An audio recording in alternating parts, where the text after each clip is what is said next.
কে ছিল সেই মেয়ে যার গান শুনতে স্বয়ং ভগবান জগন্নাথ রাতে বেগুন খেতে চলে এসেছিলেন? উড়িষ্যের পবিত্র ভূমিতে এক সাধারণ বেগুন বিক্রেতা মানুষ বাস করতেন। তার একটি কন্যা ছিল, ভীষণ সরল, নিষ্পাপ ও প্রেমে ভরপুর। জগতের চোখে সে ছিল এক গরিব সবজিওয়ালি মাত্র, কিন্তু অন্তরে তার হৃদয় ভক্তির রত্নে ঝলমল করত। সে ছিল জয়দেব গোস্বামীর গীত গোবিন্দের একাগ্র ভক্তা। দিনরাত সে সেই গীত গোবিন্দের পদ গুনগুন করে গাইত। তার কণ্ঠে কোনো শাস্ত্রীয় রাগ বা সুরের নিখুঁততা ছিল না, কিন্তু তার সুরে ছিল এক অমল মধুর ভক্তির রস, যা সরাসরি পৌঁছে যেত ভগবান জগন্নাথের হৃদয়ে। সেই ভক্তকন্যা প্রতিদিন মা বাবার সেবা করত, ঘরের সমস্ত কাজ শেষ করত, তারপর ভালোবাসায় ভরে গাইত, জয় দেব, জয় দেব। একদিন পূর্ণিমার রাত, চাঁদের আলো ছাড়া গ্রাম জুড়ে ছড়িয়ে পড়েছে।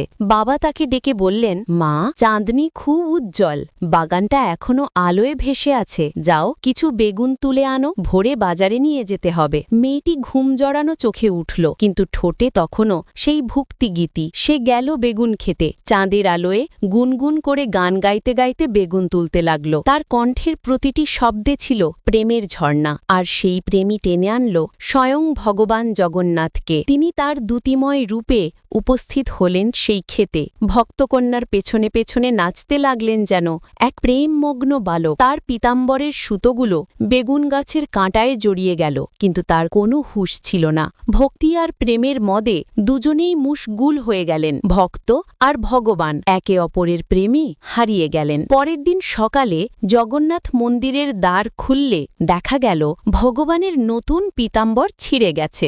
রাজা বিস্মিত হয়ে ভাবলেন, এ কেমন ব্যাপার? নিশ্চয়ই পুরোহিত অবহেলা করেছে। ক্রুদ্ধ হয়ে তিনি পুরোহিতকে বন্দী করলেন। অসহায় পুরোহিত কাঁদতে লাগল, প্রভু, আমি নির্দোষ। সেই রাতেই রাজা স্বপ্নে দেখলেন স্বয়ং ভগবান জগন্নাথকে। ভগবান মৃদু হেসে বললেন, রাজন, পুরোহিত নির্দোষ। আমার পীতাম্বর বেগুনের কাঁটায় ছিঁড়ে গেছে, কারণ আমি গিয়েছিলাম আমার এক ভক্তের গান শুনতে। সেই নিষ্কলুষ কন্যার ভক্তি আমাকে বেঁধে ফেলেছিল।